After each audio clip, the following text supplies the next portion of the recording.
আসসালামু আলাইকুম আপুরা ভাইয়ারা, সবাই কেমন আছেন? যে যেখান থেকে ভিডিওটি দেখছেন সবাইকে জানাই অসংখ্য ধন্যবাদ। আজকে আপনাদের সাথে মূলা শাকের রেসিপি নিয়ে হাজির হয়েছি। তো আমি মূলা শাকটা কীভাবে রান্না করি সেই রেসিপিটি আজকে আপনাদের সাথে শেয়ার করব। শাকগুলোকে সুন্দর করে বেছে নিয়েছি। এখন বেশি পরিমাণ পানি নিয়েই শাকগুলোকে ধুয়ে নিচ্ছি। শাকে কিন্তু প্রচুর পরিমাণ বালি থাকে, তাই চেষ্টা করবেন শাকগুলোকে বেশি পরিমাণ পানি নিয়ে তারপর ধুয়ে নিতে। শাকগুলোকে আমি কুচি করে কেটে নিচ্ছি, যতটা সম্ভব কুচি করে না যায় আর কি। শাক রান্না করার জন্য চুলায় কড়াই বসিয়ে দিয়েছি আর পরিমাণ মতো তেলও দিয়ে দিয়েছি। আমি শুকনো মরিচের ফোড়ন দিব শাকে, তাই শুকনো মরিচ দিয়ে দিলাম। এখন শুকনো মরিচগুলো ভালো করে নেড়ে চেড়ে একটু লালচে করে নেব। এখন দিয়ে দিব রসুন কুচি। শাকে কিন্তু রসুনের বাগার দেব। রসুনের বাগার দিলে শাক কিন্তু খেতে অনেক বেশি ভালো লাগে। রসুনগুলো ভেজে নেওয়া হয়ে গিয়েছে আর এখন এখানে অ্যাড করে দিলাম পেঁয়াজ কুচি, লবণ, আদা রসুন বাটা সামান্য। এখন চিংড়ি মাছগুলো অ্যাড করে দেব।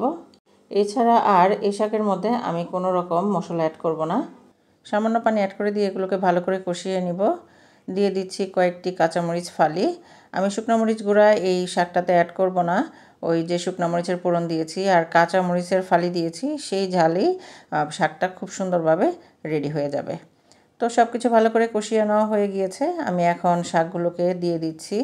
আর দেখতে মনে হচ্ছে কতগুলো শাক একেবারে কড়াই ভরে যাচ্ছে। বিশ্বাস করেন 5 মিনিট পরে দেখবেন ম্যাজিক। দেখুন বন্ধুরা, ভাপে শাক সিদ্ধ হয়ে একেবারে অল্প হয়ে গিয়েছে। আর শাক থেকে কিন্তু প্রচুর পানি বের হয়েছে। এক্সট্রা কিন্তু এই শাকটাতে আমি আর পানি অ্যাড করব না। এই পানিটা দিয়ে আমি শাকটাকে নেড়েচেড়ে সিদ্ধ করে ভেজে নেব। আর বন্ধুরা, আপনাদেরকে একটা কথা বলি, শাক রান্না করার সময় কিন্তু লবণের পরিমাণটা একটু কম দিবেন। তারপরে যদি লাগে চেক করে আবার লবণ অ্যাড করবেন। কথা বলতে বলতে শাক রান্না কিন্তু হয়ে গিয়েছে। আসলে এই শাক রান্না করতে অত বেশি সময় লাগে না।